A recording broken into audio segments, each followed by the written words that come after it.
guys hear me? Alright, cool. Okay, so just like a quick anecdote, right? So about a year ago, I was working as a lab assistant at Georgetown University. So one of the worst parts of the job actually was writing grants.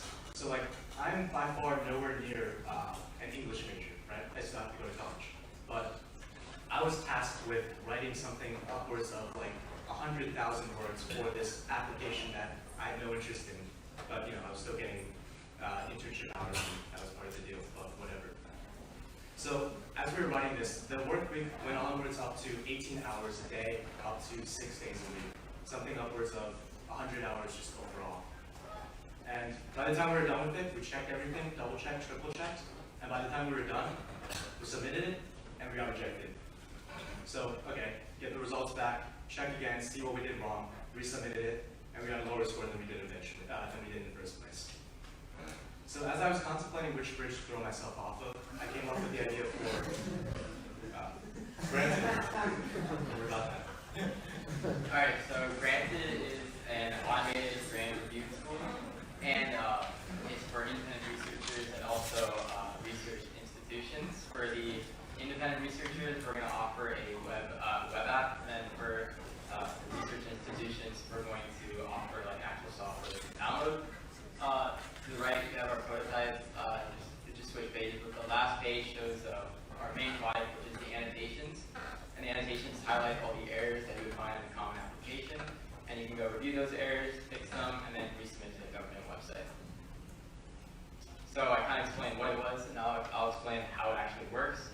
So the first thing is we check for innovation. So a lot of grant applications get rejected simply because they are not you. So there's similar research in the field that's not even approved. And our model goes to the grant, it'll find keywords, phrases, and it'll cross-check with public databases available. And it'll present that to the user, and then the user can adjust the work accordingly. And then we also check for structures. So while we were conducting interviews, we found that a lot of people actually have problems just simply copying and pasting their text in their Word document into the grant template. And so some grants will get rejected straight off the bat just because there's parts of the template that are like cut off. There's like sentences without periods, sentences that have been cut off. So we check for that, and then we notify the user. And part of the grant application is you have to have a budget, and you submit the actual grant application along with your budget. You have to write a section in your grant application describing the budget, and you believe it or not, some people actually screw that up too. They don't even correspond, so we check for that. And then more long-term is our incentive program. So basically, we are offering people a discount on our product. In exchange, we're going to get access to their unapproved grants, and that way we get a large collection of approved grants that are publicly available, as well as unapproved grants, and then we can use that to train models later. So as we kind of mentioned earlier, we're looking at two separate models right now. We're looking at a business-to-business model and a business-to-consumer model. So for the business-to-business model, we're thinking of selling it as a software-as-a-service package, selling the tool to, say, a research institution to use for their own purposes.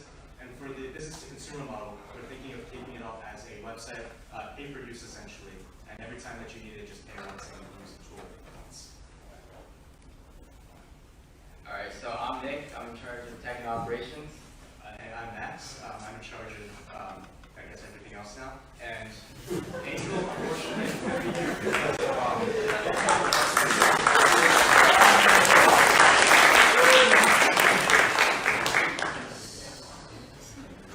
So this is our target market here. So we're going to start. This isn't official yet.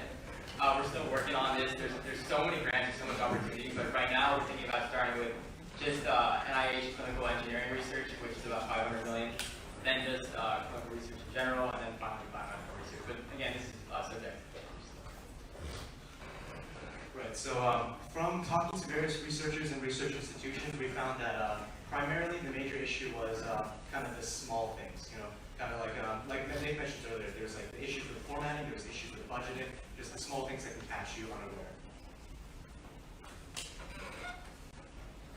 Oh yeah, so these are the two main competitors right now, actual professional grant writers and then graduate students. So we talked to some people, and professional grant writers are very, very expensive.